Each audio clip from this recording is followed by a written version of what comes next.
מחכים. עוד רגע הם באים. אנחנו מתכוננים ומתרגשים. זוג צעיר שמתחיל את דרכו אצלנו. היי דובי. היי. אתה כבר מוציא, הנה כבר. הם צריכים כבר להגיע. מה יש לנו פה?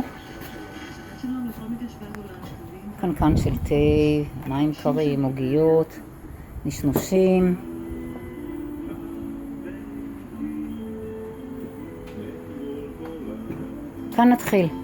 כאן נתחיל את הפגישה שלנו. כאן, בגינה שלנו,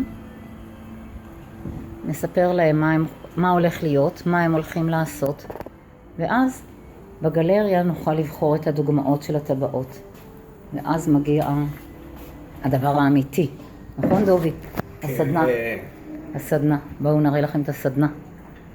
עולים למעלה. הנה אנחנו עולים. זה כבר אחרי שהם ידעו מה קורה והחליטו איזה צורת טבעות הם בוחרים לעשות. אנחנו עולים למעלה.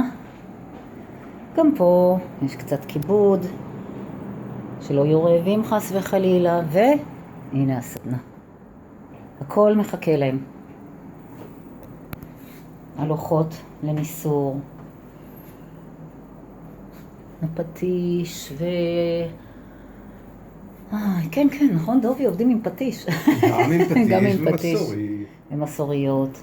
המלחם, להלחים את הטבעת. הכל מוכן, הנה, מחכה להם. כל המכשירים, הכלים האלה, הכל מיועד לסדנה. אתה מוכן, דובי? תמיד. אז טוב, אני מקווה שהם כבר יגיעו. אנחנו קצרי רוח. ביי בינתיים.